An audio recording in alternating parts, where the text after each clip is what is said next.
Hello, everyone. Very sorry for that small technical delay. We're going to give it another minute just to get everything back up and make sure everyone has an opportunity to log back in.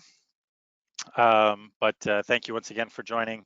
So we'll get started in about 2 or 3 minutes.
Hello, everyone, and welcome back. Once again, sorry for that little brief technical glitch, but we seem to be back up and running.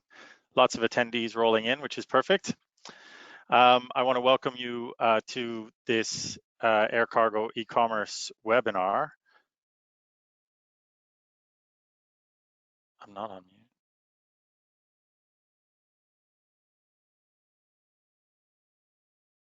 mute. We can hear you perfectly. Perfect, thank you. So yeah, we're going to get started now.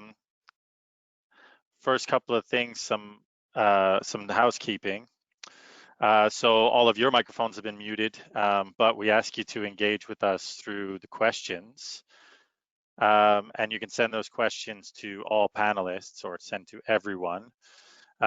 And we're going to get to those through our panel session at the end. So we'll go through some presentations first, and then we'll go into the Q&A session. A brief legal briefing. So we aren't going to have any discussions regarding matters such as fares, charges, division or sharing of traffic or revenues or any other competitively sensitive topics. In the event that you ask a question that's along that vein, we won't ask it of the participants, and it's something that we can't engage in as a discussion. So we have three wonderful speakers joining us today who are going to present on these different topics. And I really want to thank all of you for joining us to listen to them. We're all very well aware of the huge impact that the pandemic situation has had on air cargo. What is perhaps not always as clear is just how much growth actually occurred in e-commerce in that time, and also where some of that growth actually occurred. Now, the growth in e-commerce that we saw and doesn't come without challenges. And if we look at the significant reduction in capacity that aviation and air cargo experienced, along with the high priority movements of PPE, those challenges were obviously compounded. So today we're going to get a sense of the scale of the e-commerce industry and its impact on COVID-19, its impact on air cargo, as well as the effect of the COVID-19 pandemic on it.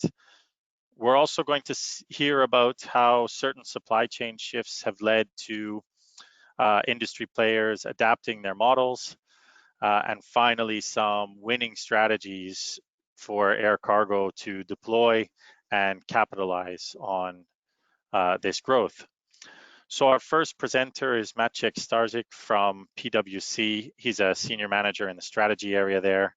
He's going to talk to us today about the opportunity for e-commerce in air cargo, the market, some of the analysis that we've completed recently with them on the different operating models. So welcome. Thank you very much, Maciek, for joining us, and over to you. Thank you very much, Brennan, for this introduction. I'll be having the pleasure of taking everyone through some of our findings and observations in terms of how cross-border e-commerce is changing.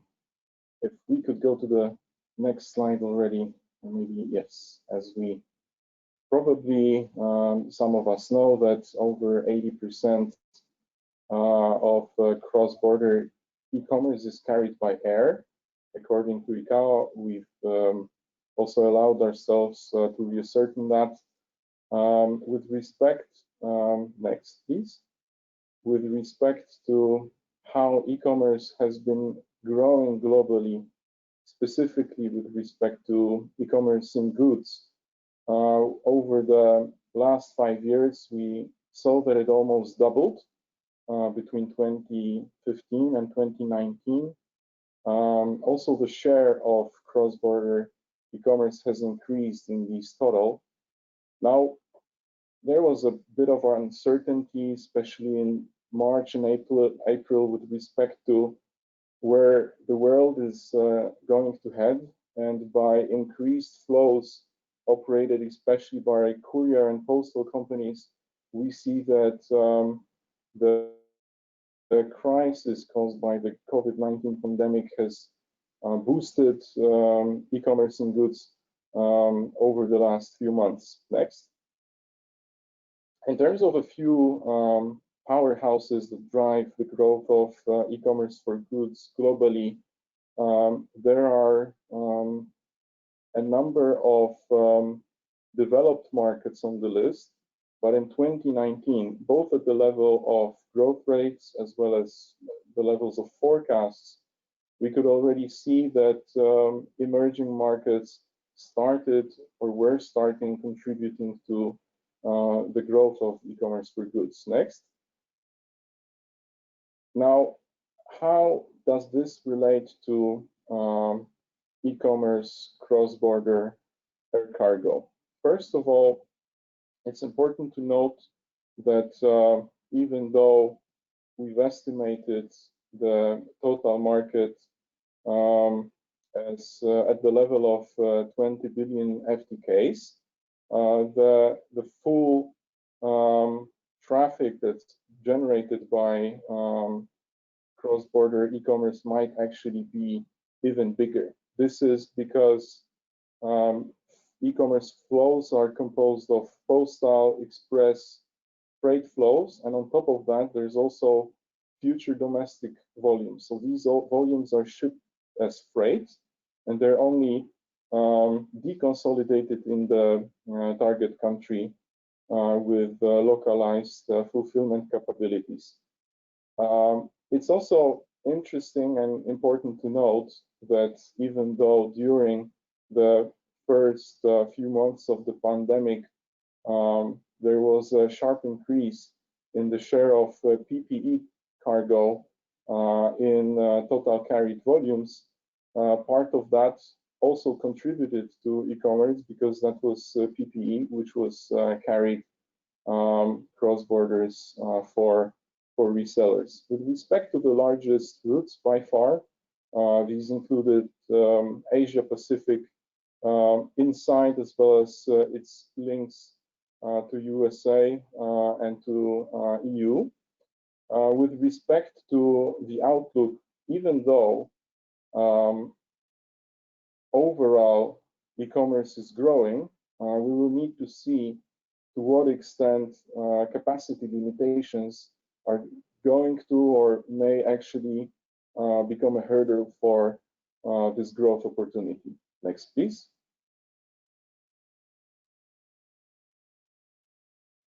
With respect to the different logistics models in which e-commerce companies operate, we've identified 4 such key models which characterize them. The first model being owned and fully dedicated transport capabilities. The second, air freight shippers. Fourth model, air parcel shippers, and then a model which is a mix of model 2 and model 4, and that's the hybrid model. The hybrid model usually employs moving cargo at one stage of the value chain using freight and then deconsolidating it and sending it further as single parcels. These models also relate to how the different e-commerce companies position themselves with respect to being marketplaces or big online shops. Big online shops usually have a bigger propensity to operate as air freight shippers, while air parcel shippers and hybrid models are more common to marketplaces. Next, please. There is a number of potential impacts that the COVID-19 pandemic may have and is already having on logistics models. So first of all, labor availability is driving a spike in automation. We've seen in the market that numerous players, including both e-commerce businesses as well as courier, express, and parcel companies, planning and already working on increasing their levels in automation. The different flows have also shifted.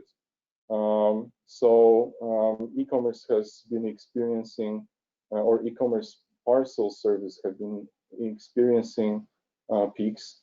Transport capacities in some places are shifting to the ground, including to road and rail, whenever there is a limited availability of air capacities. And we're also seeing that fulfillment capacities or fulfillment capabilities are being moved closer to the clients so that more cargo is shipped effectively as freight, and then it's being deconsolidated closer to the point of destination. Now, next, please. With respect to the key gaps that we observe across value chains and potential responses that e-commerce businesses are taking towards that.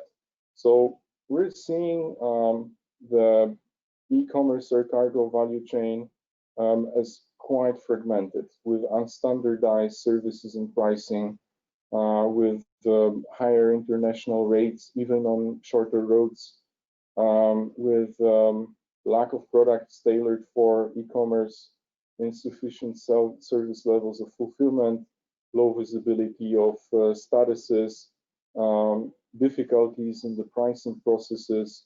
All of that leads to inflated costs, and it also leads to reduced visibility for consumers and disconnections in track and trace mechanisms.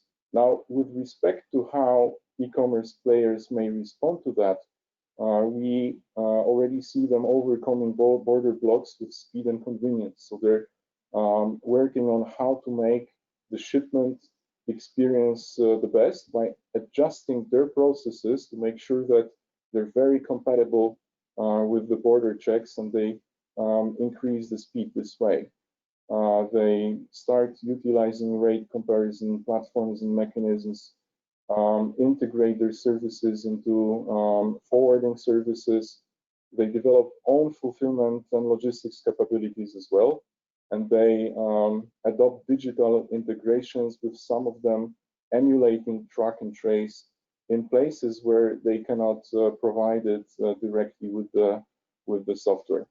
I'll be very happy to cover some questions and answers in the panel at the end, and let me return the floor to our next panelists. Thank you very much.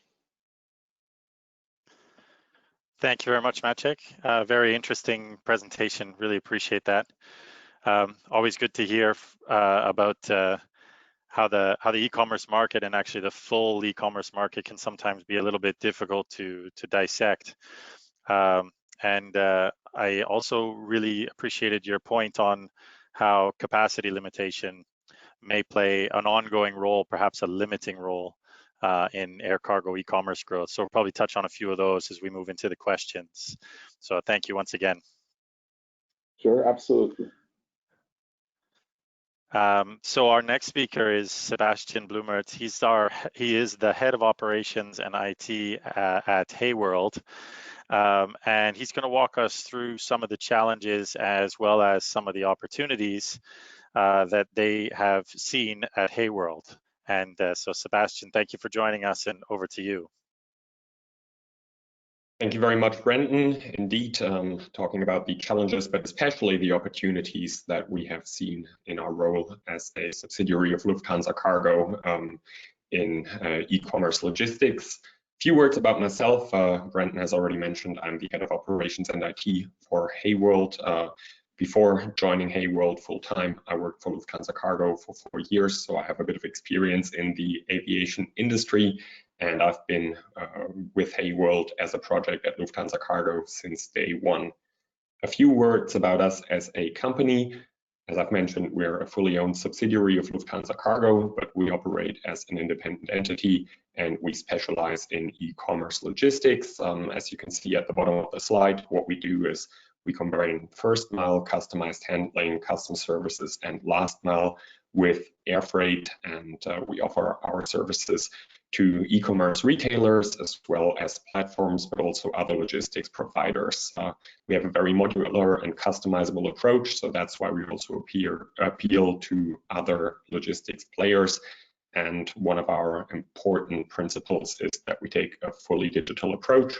So in everything we do, we try to be driven by data and integrate with our customers as much as possible. If we could skip to the next slide, I'd like to briefly touch upon the challenges that have been presented by COVID-19, although I believe that we have industry professionals in the audience, so you're fully aware of what's basically symbolized by those two arrows at the left side of the screen right now.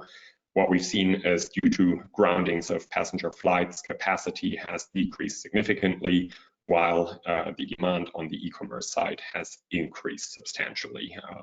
Combined with volatile schedules, this has created a very challenging situation for e-commerce, because for e-commerce retailers, reliability is key, speed is key, and in addition, the capacity constraints have driven up cost, which in an industry with very tight margins is not easy to swallow for our customers.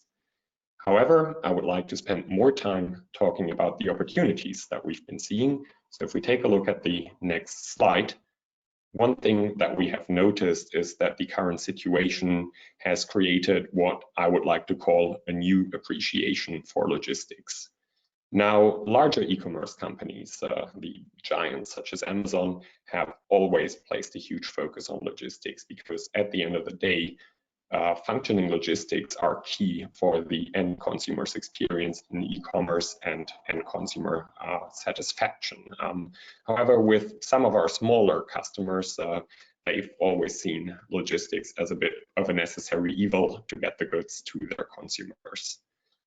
With the decrease of capacity on the one hand and the increase of demand on the e-commerce side, as well as huge demand for the transport of PPE, capacity suddenly became a finite good. And this has really shifted logistics into the focus of our customers. And it has led to some trends that we believe will continue during the pandemic and beyond.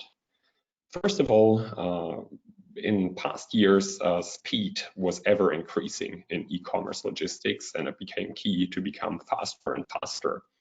At the same time, some players already in the past have diversified their speed options, having a standard shipping method, an expedited shipping method that's available to members only, and then perhaps a super express option that's available at a surcharge.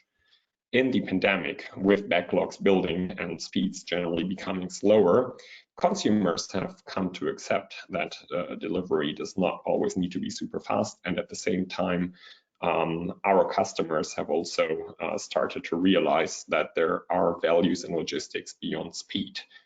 We had one discussion with a customer where we tried to offer them a solution that would increase the speed a little bit, and they told us plainly, well, at the moment, it's become much more important to have a reliable service, and even if it takes a day longer, having the capacities and having the reliability is key at the moment.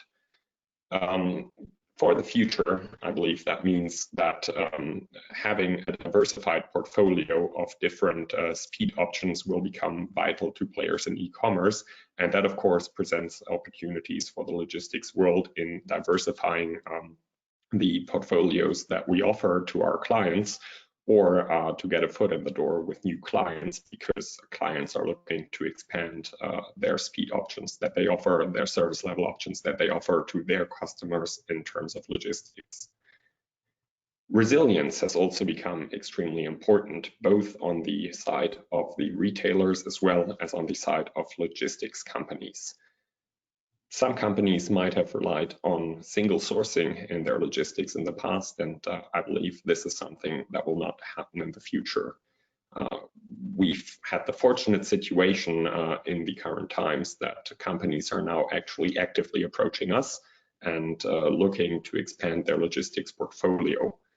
This, of course, is another huge opportunity, and that is combined with e-commerce players now being much more interested in the intricacies of logistics. Whereas previously logistics were just expected to function, now we're seeing that retailers, platforms, and other customers are really interested in finding out how the logistics work exactly and what backup options there are in case a certain service breaks down. This presents a huge opportunity once again for players in the logistics world, but also for airlines to present themselves as reliable partners and thus present themselves as reliable partners for e-commerce. Finally, there's a new appreciation of value for money, or one could turn that around and talk about money for value. I've mentioned before that margins in e-commerce tend to be rather low, and as such, it is important for logistics to be as cheap as possible.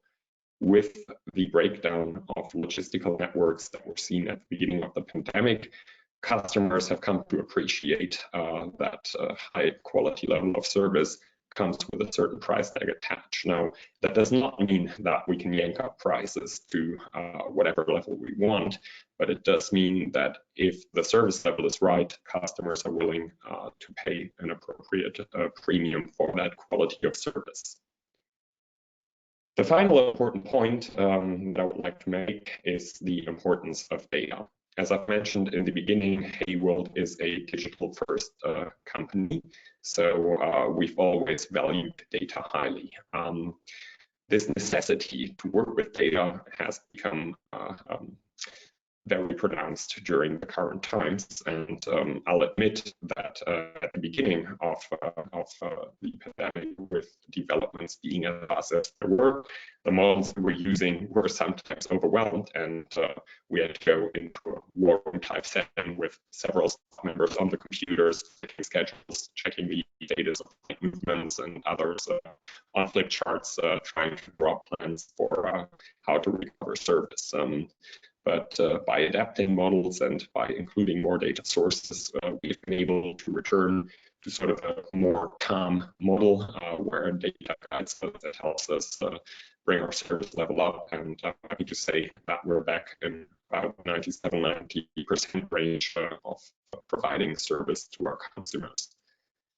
Using data helps forecasting, helps anticipating which volumes shippers are going to supply, and it also helps to anticipate errors and manage those errors when they occur. And this is really the point I want to highlight for everyone, that it's important to utilize data no matter where in the logistical chain you are, whether you're a shipper, whether you're a logistics provider, or whether you're an airline. And even small steps can help. Just a small anecdote: in the starting days of Hayworld, consisted of 3 people. So me as the head of operations, I was actually the operations. And back in the day, we just had 3 daily freight movements, so 3 different flights that we had to cargo on a daily basis. And it became a routine for me to check various data sources on a daily level. Looking at flight radar, is the outbound flight performing on time, in order to know if the inbound flight that would be carrying our cargo would be on time or might even be cancelled, looking at weather to anticipate delays, etc. Over time, we were able to take these data sources and put them into larger models and automate those processes. But in the beginning, taking those small steps really helped us as well. So yeah, there's really always an opportunity to use data, even if you don't have huge algorithms backing you up in the background. In times of the pandemic, we've also seen that shippers have become more and more willing to share data with us. In the past, when we asked them to share forecast data with us, for example, there was always some sort of a silo thinking, where either because we're not willing to share data with us, or maybe they also were not using data in a structured way in order to be able to share it. That has fundamentally shifted. If shippers see that value is being provided by them providing data to us, then they're more than happy to share this data right now. So it's really a call out to everyone in the world of logistics to start thinking about how data that a customer can provide can be used in order to provide value for yourself as a company and for the shippers. So summarizing, if we could skip to the next slide. Thank you. So what we at Hayworld have perceived the opportunities of this current challenging situation to be is a highlighting of the value of logistics, a diversification of logistics in e-commerce, both in terms of service levels and in terms of sourcing, which provides great opportunities for everyone in the value chain of e-commerce transportation to place new service offers and to gain new customers, and a new willingness to share data by shippers and customers that should be utilized and should continue beyond the pandemic. Thank you very much. Thank you so much for that, Sebastian. Really appreciate your thoughts. I have to say I agree with a lot of them. The fully digital approach in particular.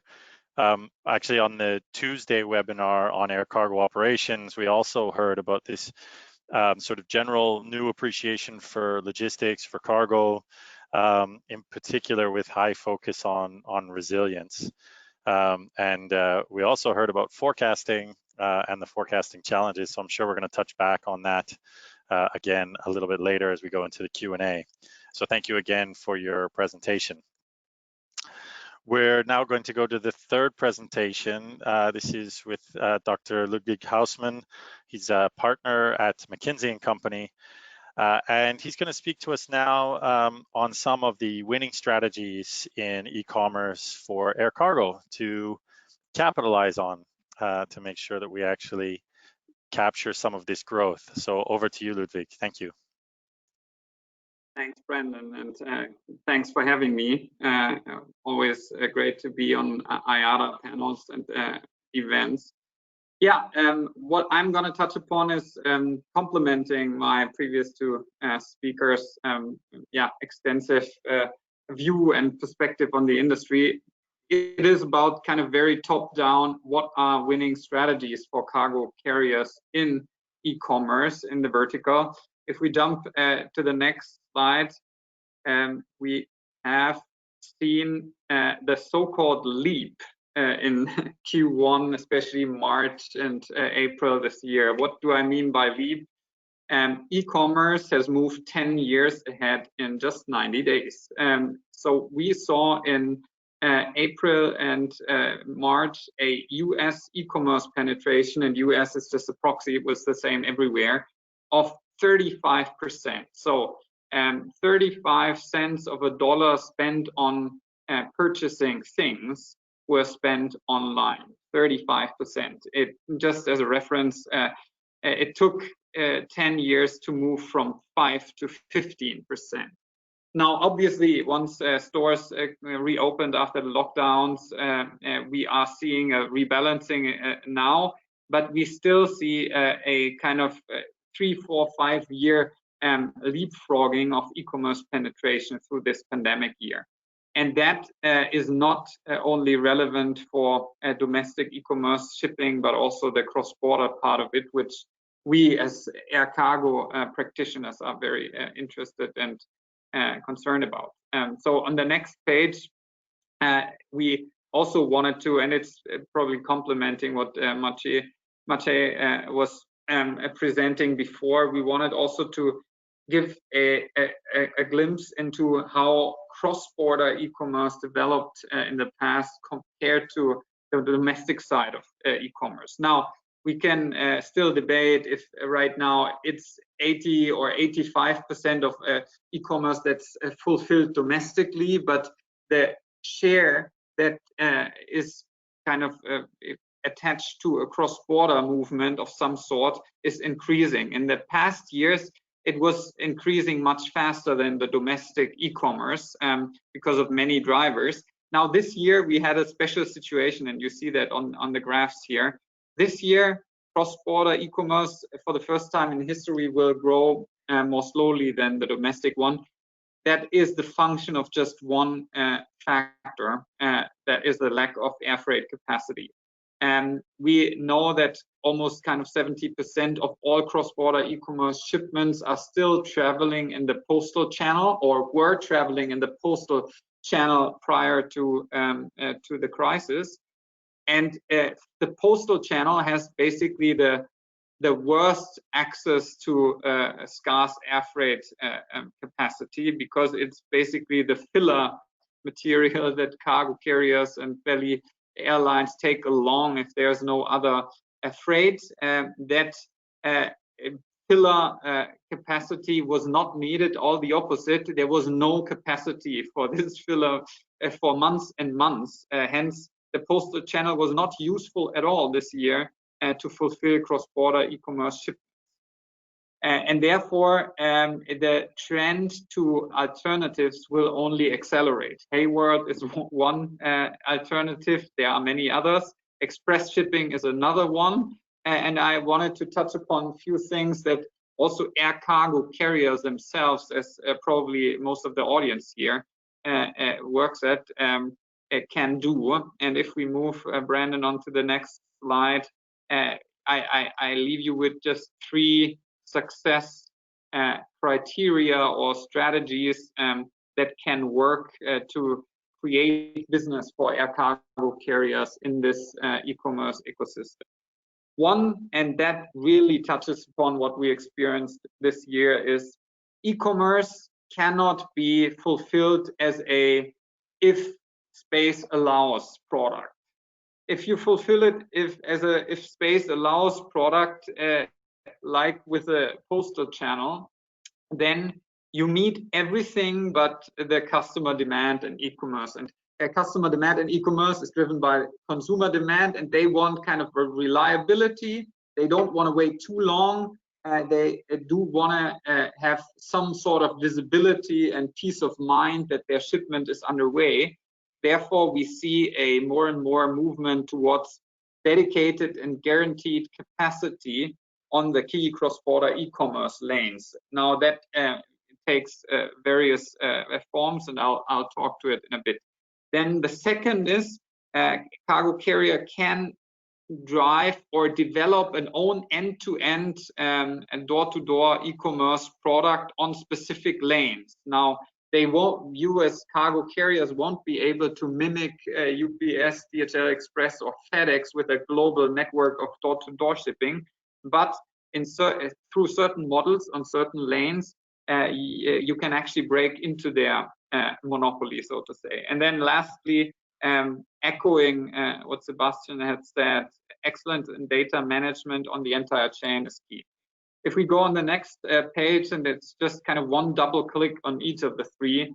The first one is on the dedicated capacity. So that I touched upon, left-hand chart, 70% of pre-COVID cross-border B2C shipments went in the postal channels. Of course, they created air cargo tonnage, but controlled door-to-door by postal companies. Problem, they have kind of, they fly as a last resort only, as I said. Secondly, they have no tracking. Thirdly, they have no speed. And lastly, they are limited to very lightweight shipment. Is that the future of cross-border e-commerce?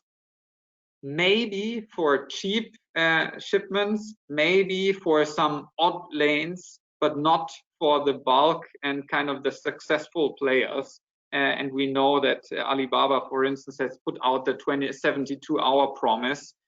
So postal channel will not deliver within 72 hours across the world. Now, the next section, and probably we would also put Payworld into that, is consolidate a business model or a business model of companies, forwarders, logistics companies that just virtually integrate the door-to-door chain with subcontractors, and they are on the rise. Pre-crisis, they were at about 10%. Their share at cross-border e-commerce right now is probably already much higher, 20 or so.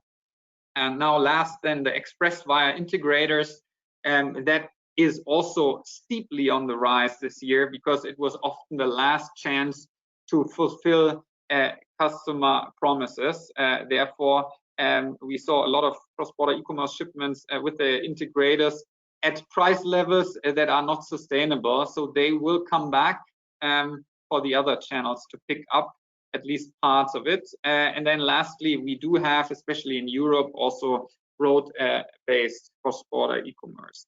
So that's kind of the outlook post-crisis. The takeaway or strategy is we believe blocked space agreements or dedicated charters, so kind of trade lane capacity reserved for e-commerce parcels, is something that we will see much more, and where cargo carriers can make good business with going forward.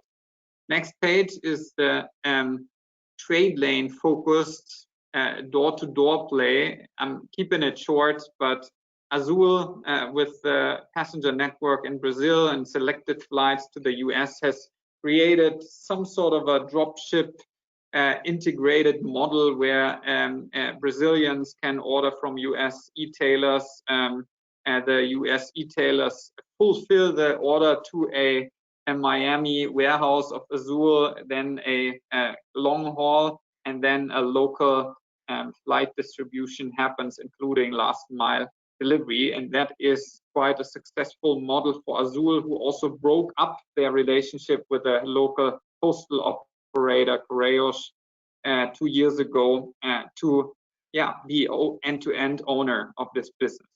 And then lastly, next page, Brandon, on the topic of data, we just listed, and some of you might know it, I've presented it in past IATA conferences. The end-to-end chain is more difficult in e-commerce than in classical air freight forwarding, and it requires more data transparency and visibility. And we see several pain points still, beginning from packaging and labeling to the consolidation, the kind of capacity status, the end-to-end shipment visibility at the bottom. So there are more pain points than solved points, so to say. And that's still largely the case. Companies are working on it, but I think, investment into connection to data systems of suppliers and other parties in the chain, but also own data tracking sensors will be key going forward for air cargo carriers. And I think with that, I'm finished my 3 thoughts. Happy to open it up for the conversation. Thank you very much, Ludwig. Really appreciate that. Some familiar themes there from some of the others, and also some familiar themes from what we heard in some of the previous webinars earlier in this week. So I'm going to ask all the panelists to come back on, and we'll get started with the Q&A session. We've got some questions coming through from the audience, so that's what I'm going to start with. The first one actually is for Ludwig. So you talked about some of the rebalancing of the e-commerce penetration. So we saw a huge short-term jump in the e-commerce penetration, particularly on the how much percentage of retail. We'll see that coming back a little bit. But do we see, or do you notice that there has been some kind of a shift in the customer or consumer profile? And the reason I raise that is in reference to some of the other components that are very key to e-commerce. For example, the sustainability focus, which we see really heavily with younger purchasers, and we don't see necessarily quite as strongly with older consumers. But our studies earlier indicated that 61% of consumers would pay for carbon neutral delivery, pay reasonable, but pay, and 50% would opt for greener shipping options. But if we're seeing a trend shift perhaps to different consumer profiles, do you see that changing, staying the same, or otherwise? Yeah, it's a great question. So a couple of thoughts. First, the consumer profiles in e-commerce changed through this leap that I talked about, because also the older generations in the population have adopted e-commerce. It was a big push. Everyone now is capable and also comfortable with shopping online.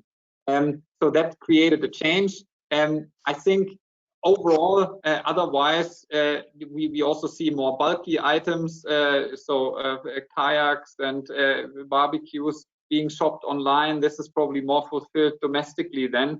That is also a bit of a change in terms of vertical, but otherwise not much change. And to your point, will we see change going forward due to the fact that cross-border e-commerce shipments might not be the greenest way, CO2 friendliest way to get our to fulfill our consumption needs? I think we have to be honest that as long as globalization is in place and we as consumers in the Western market consume products that are produced in China or elsewhere, there will always be transportation involved, long-haul transportation. That can be in ocean freight, which is a bit more eco-friendly. But if it's air freight, then it doesn't matter if it's a parcel flying door to door, or if it's a pallet getting imported via air freight into a domestic warehouse and then last mile fulfilled. And therefore, there's probably also a a task for the e-commerce logistics industry to educate the world and the consumers how kind of not less friendly they are, and also to build up compensation and other forms of green products. Yeah, thank you for that. So still lots of work to do on, well, one, education, but obviously on sustainable logistics efforts as well. So the next question I'm going to, it's probably a good one to ask of everyone should they have a view. I'm going to start with Sebastian and then we'll move around. So we talked about the context of limited capacity and how air cargo coped and in some cases perhaps struggled. But we have this potential new or upcoming sharp increase in volume of a vaccine, so a very high priority item. At the same time as perhaps we're looking at, you know, in Ludwig's presentation, sort of block space and owned capacity.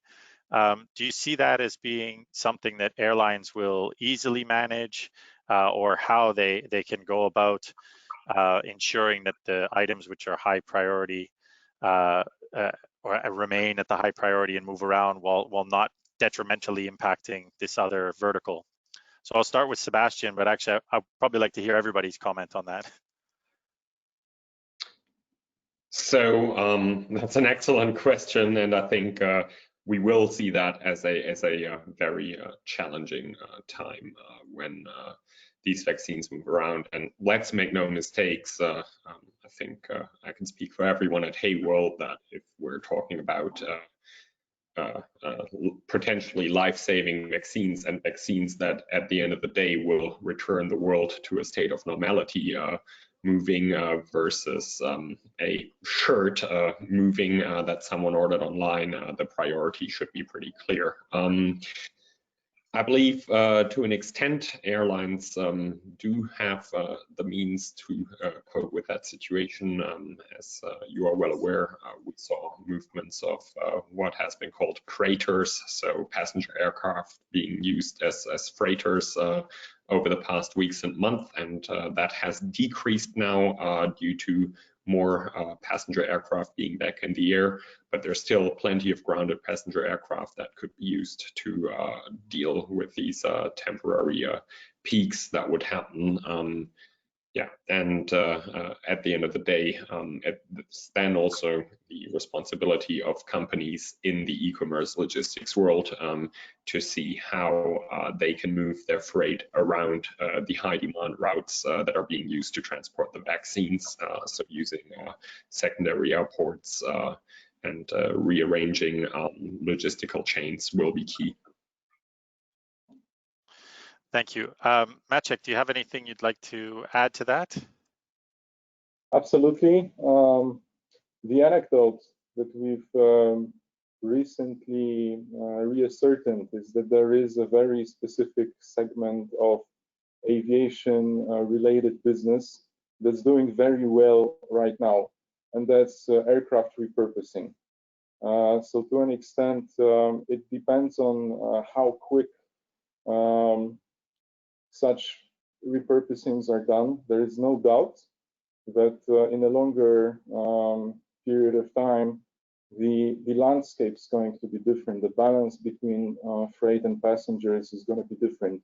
In the short term, shipping the vaccines may cause a buildup, a blockage of the sorts of like the one that we've observed somewhere around April and May. It's hard to tell right now. It all depends on the volumes, but we can all keep our fingers crossed for the efforts that are already in place. Great, thanks. And Ludwig, do you have anything you'd like to add to that question as well? Yeah. Yeah, so Brandon, I mean, the vaccines you probably only took as a proxy of even more important cargo than e-commerce, and obviously it is. I think you have put out an estimate. We also have one. At the end of the day, the volume in tonnage is minuscule. even though if we want to vaccinate the world, the priority will be important and it will require freighters, dry ice, and whatnot. But it's also clear that these vaccines will not fill full freighters everywhere and might not even be able to, because dry ice limits how much cold chain you can load. Therefore, there will always be room for other cargo. And secondly, I do think, yeah, over time, we see capacity shortage next year, not only due to vaccines, also because passenger business will not be up for the next 2 years to the levels of pre-crisis. And therefore, we need to look kind of for more effective utilization of the space on board, and also for conversions. And I think given e-commerce is a very light load, it can be matched well with other cargo and classic freighters, but it's also very suitable for converted freighters that are not suitable for heavy cargo, but very suitable for e-commerce. That's why I noticed that a lot of conversion shops are seeing a surge as well. Yeah, absolutely. Lots of work to do to pay attention to the capacity issue at hand, but that the challenge can be addressed, I think, is pretty clear. I should probably take the opportunity, since we touched on vaccines, to point out that we have a couple of webinars coming up on vaccine, because I think that's a whole challenge of itself. And you're right, we're just talking about the overall capacity issue and perhaps some of the emerging and new high pressure items on that reduced capacity. So here we are, next question I'm going to ask to Sebastian. So start with asking to Sebastian about data sharing, and to what degree has the traditional air cargo industry become more transparent? You kind of sit in this nice sort of space between very traditional air cargo, as well as being a very forward and data driven company. So do you have any insights on that? Sure. What we're seeing is indeed that airlines are becoming more open towards accepting data and providing data also beyond the traditional formats of cargo and messaging. Of course, first and foremost, we work with our parent company, Lufthansa Cargo, so the Lufthansa Group Airlines, as our platforms for transporting cargo, and they have made huge leaps in providing data through APIs. On the other hand, I think it's also clear that there are still some significant gaps. So for example, if we look at ramp handling, basically the entire space between freight leaving the airline or GHA warehouse and entering the next airline or GHA warehouse at the other end is pretty much still blank in terms of data. We have the plane movement data, but there's no actual data on cargo being loaded, being made available. Furthermore, I think the piece level, it's been touched upon, and we found ways to work around that in order to be able to provide that piece level visibility to our customers, because it's especially important at a time like this when you might be facing offloads, you might be facing delays, to be able to tell the consumer, hey, your cargo, your parcel is delayed, and being able to do that across all airlines, as we also plan to expand beyond using our parent company, that's going to be a huge challenge. Thank you. Yeah, I saw a few nodding heads from Maciek and Ludwig. Would you like to add something to that? How do you see, do you have any maybe examples of how either the industry's become more transparent in data sharing, or perhaps some additional, I don't want to call it a blockage, but you're right, a little bit of a black hole there, Sebastian, with regard to where data isn't shared in all cases right now? Maciek, do you have anything you wanted to add, or are you just agreeing with Sebastian? Oh, no, sure. We would need to look at the problem like at a two-dimensional puzzle. One of these dimensions are the region. Every region of the world has different e-commerce players who have established their footprint. Now, the other dimension are the different stakeholders that interact across the steps in the value chain. So it's as difficult to change processes in such a setup as difficult it is to digitize the flows and digitize the business. So from that perspective, it's a good question of who is going to take a lead on that, who should be taking a lead on that. There's a saying that you shouldn't let others furnish your life. So from that perspective, we can probably expect airlines getting more involved over the next few months to come. And it's also good to think of it as a step on a ladder in the evolution of the market. We could set a hypothesis of whether it's the air cargo business, which is catching up with the e-commerce businesses today.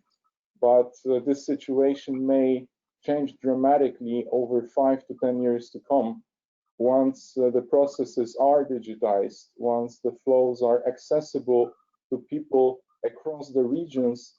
This regional footprint and this regional establishment may change because we'll be able to order anything we want from anywhere around the world in less than 72 hours. And that can be the next big thing. Great, thank you. Ludwig, I also saw you on this on data transparency. You clearly mentioned the requirement for it. Do you see the traditional air cargo business moving in that direction? Are they more so? Are there still some of the gaps that you suggested present?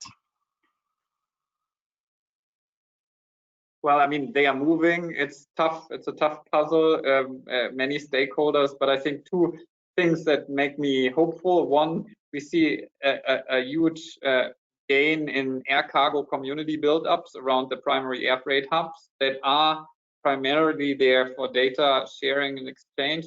And secondly, e-commerce can actually be a catalyst, because in the e-commerce chain, the carriers are not basically blocked away from end customers and shippers through the forwarders and their kind of data systems, but actually operate integrated with the other partners in the chain. So maybe it's even easier to digitize and data share along the e-commerce chain than in the classical air freight chain. Therefore, the cargo carriers should take the chance.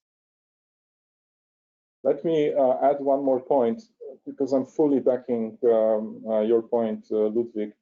The e-commerce players seem to be more of a recipient in this setup. So it would also explain their, let's say, secretiveness with respect to sharing the data openly in the market. And it's definitely, it would be definitely natural for the industry to do it themselves. Yeah, great, thank you. I wanted to touch on, there's a question here around the postal operators. Ludwig, specifically, you mentioned how there's been a relatively sharp decrease in the postal movement for this cross-border, partially because it's a little bit of a filler in some respects, and we had this reduced capacity, of course. So do you see perhaps as an opportunity for some of the postal providers who clearly have excellent end-to-end networks and visit every door everywhere in the world, essentially. Is this an opportunity for them to perhaps align to some of the cargo processes, the best ones, of course, and therefore benefit from some of the what we were talking about before in terms of managing, forecasting, capacity, and so on? Yeah. A good question. So theoretically, absolutely, yes, it's an opportunity. Do I practically see it? And that might be a bit of a provocative thing. In the old traditional model of one postal player shipping something to another that then delivers in the UPU context on the basis of a kind of global contract between nations under the UN umbrella, that doesn't suggest agility the way that e-commerce is typically working. Therefore, I think postal players can play a role and partner in new, fully visible, more speedy e-commerce logistics chains, but they have to probably develop new products and new partnerships for that outside of the traditional old channel. Good, thank you.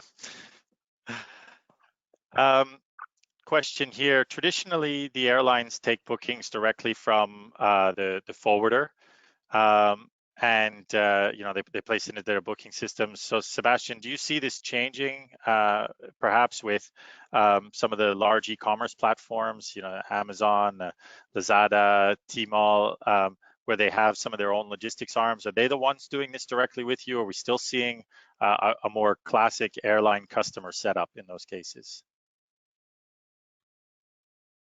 I think I want to differentiate my answer here a bit between the world of e-commerce and the general world of cargo. So I think outside e-commerce, forwarders play a tremendously important role in managing flows, and I believe that the booking patterns here will continue to be managed by forwarders. Inside e-commerce, however, what we're seeing is that really lines are getting more and more blurry, and indeed sometimes shippers are taking the role of a forwarder, and sometimes forwarders are taking the role of a shipper. You're either competing or you're partnering. You might be competing with the same company on one lane that you're partnering with on another lane.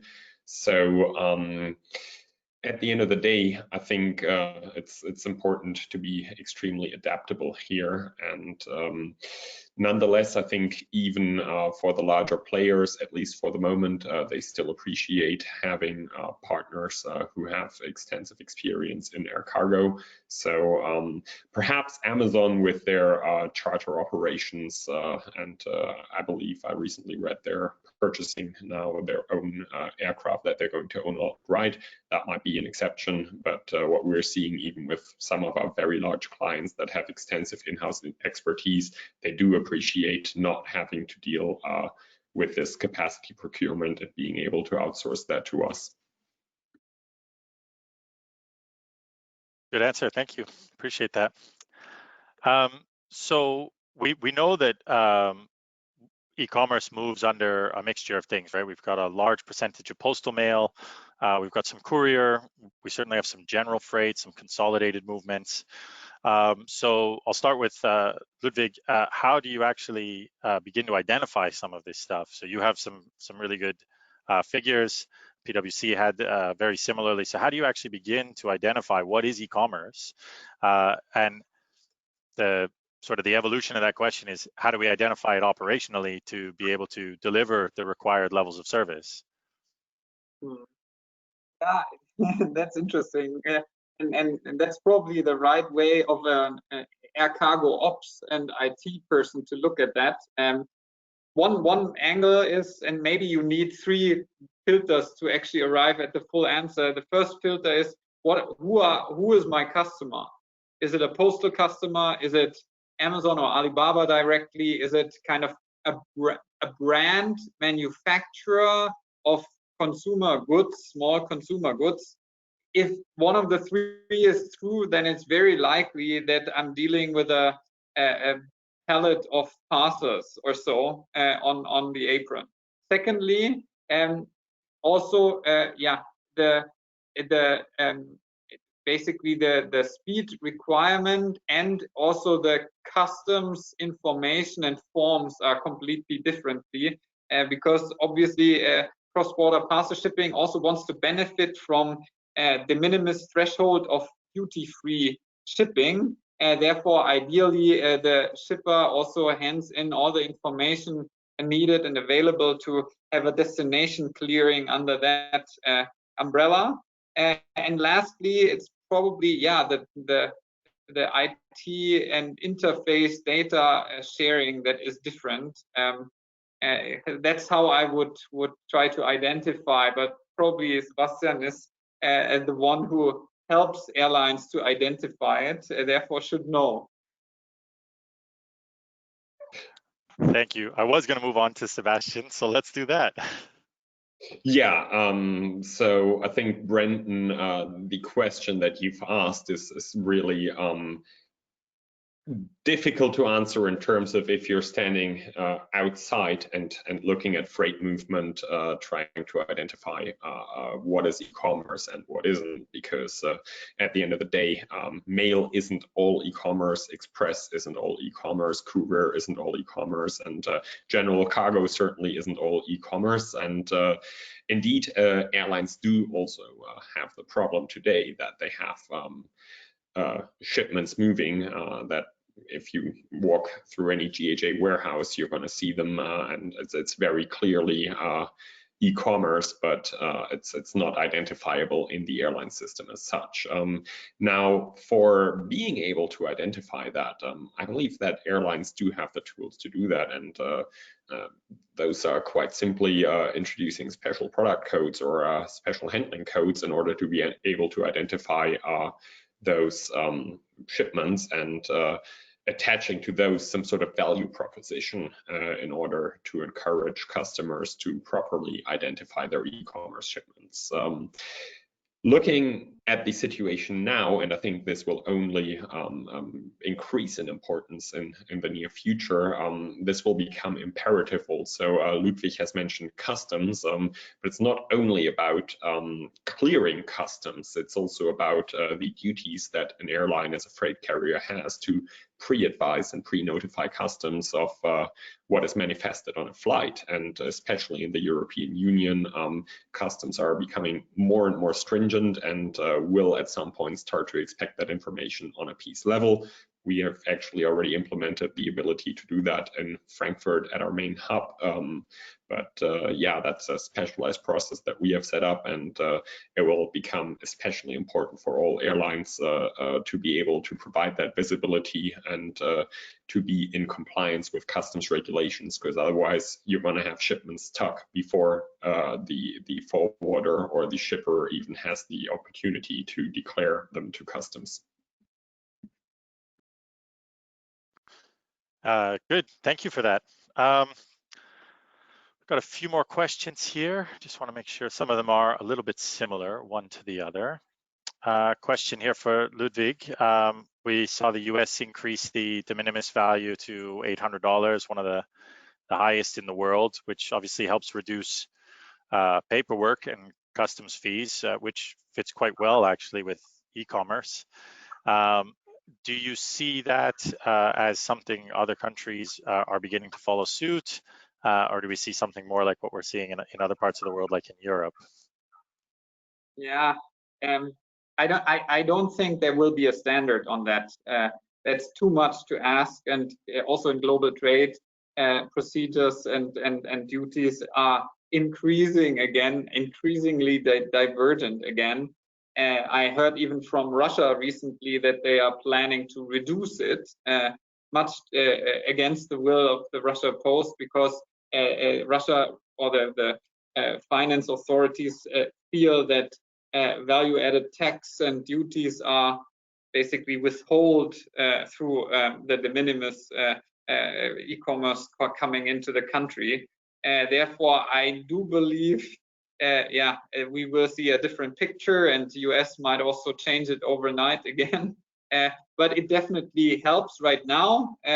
But it also increases air freight rates into the US right now tremendously. Therefore, nonetheless, people and e-commerce companies thinking about moving fulfillment into the US because it's such a big market and air freight into is so expensive. And at the end of the day, the cargo carriers should just equip themselves to deal with ideally as much complexity on that sense as possible, because then there's a value add service to deliver that someone is willing to pay for, and logistics never wants to be stuck in the commodity trap. Yeah, absolutely. Thank you very much for that. So I'm going to ask you a question, all three of you, and I think pretty shortly. We'll start to wrap up. A lot of the remaining questions are quite similar around how to accelerate digitalization, and I think we absolutely need to do that. But a lot of what we've talked about here is for an individual player to begin to capitalize on e-commerce. These are not really things that can necessarily be done alone, right? Unless you design an integrated network completely end-to-end, you need partners. And so do you see areas where those partnerships are more needed than others, perhaps? Or because I work for IATA and we're a trade association that sets standards, does advocacy, and has solutions around that, are there any standards perhaps that are required in the industry to allow the industry, one, to capitalize, and then two, to scale up very rapidly, avoiding, of course, the trap that Ludwig was mentioning, which is we don't want to end up in a commoditized situation, but there are certainly probably some baseline elements. So I'll start with Sebastian. Do you see any areas where there are increased needs for partnership that would allow us to accelerate much faster, or possibly some needs for standards from your opinion? Yeah, so I think a crucial aspect, and it's one that we just touched upon, but it's actually the field of customs. You've just discussed the de minimis, but actually, regardless of whether customs are going to be charged or not, the ease of clearing through customs and the ease of data provisioning, the speed of clearance, that is something that is crucial here, because the de minimis in the US at $800 is great, but what's even more beneficial for us in our perception is that the US has really adapted in their clearance procedures. So as long as you provide them with accurate data, they're not going to hold up your shipments. And other countries where we operate, we see much more stringent regulations, much more frequent checks. And I think this is an area where industry cooperation could really be beneficial in order to align processes between airlines, between logistic service providers and customs authorities. Absolutely, thank you. Maciek, same question over to you. Do you see any of those areas where we see increased need for partnership, or possibly some increased or standards that are required to help us scale up rapidly and globally? Yes, the transport industry overall is less digitized than manufacturing, for instance. So it's a point in time at which it's going through industrialization overall, and a lot of players across even different segments of transport have different, let's say, levels in advancement in their digitalization. So API standards, that's the first thing that I would point to, because common APIs make it easier for software creators to integrate themselves to standards. Second of all, reporting and even the e-airway bill with respect to being able to report e-commerce as well as report cargo and let's say use it for more steps in the process. On top of that, standardization of processes and the digital environment at the level of fulfillment. So the input point to the process that then drives efficiency at the border checks, drives efficiency between different parties which are involved in the process. Great, thank you for that. And same and last question over to you, Ludwig. Yeah, so I think the integrators have kind of a standardized end-to-end chain, and that's definitely helpful for cross-border parcels. How can air cargo makes significant steps towards that. I think one is definitely kind of make sure that a minimum level of shipment data gets through sensors tracked, and then somehow in some cloud environment also accessed through the partners. That could help. In other ways, I think the labeling question is also a tricky one. I don't know how many man hours and billions of dollars get wasted through relabeling processes of parcels in the destination country. I think that's another area where maybe you, or as an organization or the industry, can move on with standards. Definitely others as well around customs clearance, but I just would warn the industry players to wait for the customs clearance to move, or to always wait for the weakest link in the chain to move before they move themselves. Sometimes, there needs to be just some lighthouses that go ahead. Thank you very much for that. And thank you to all the panelists. So the questions from the audience seem to be coming to an end. So I'm going to give everyone a few minutes back to their day. First, I appreciate all the speakers. Thank you, all three of you, for joining us today. Very much appreciated. Great insights. I hope we all learned a lot. It was excellent.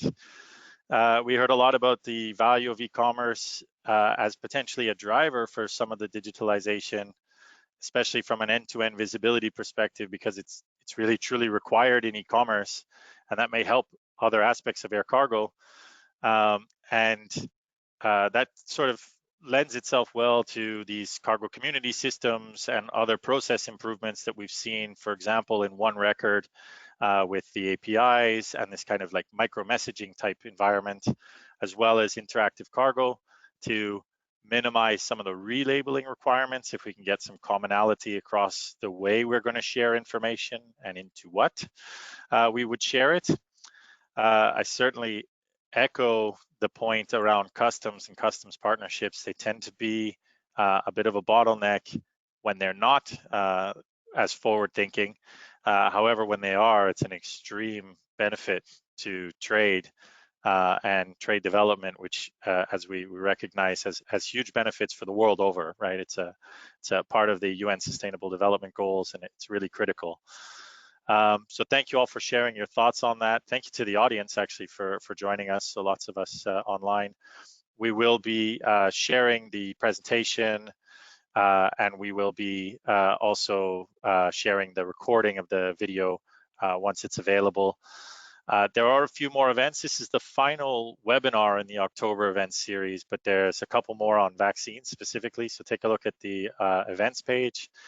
We have all the COVID-19 related resources on iata.org/cargo, as well as there's some articles and some e-commerce insights on the e-commerce logistics page specifically. Don't hesitate to get in touch with any of us or our speakers. And thank you once again. Have a great day.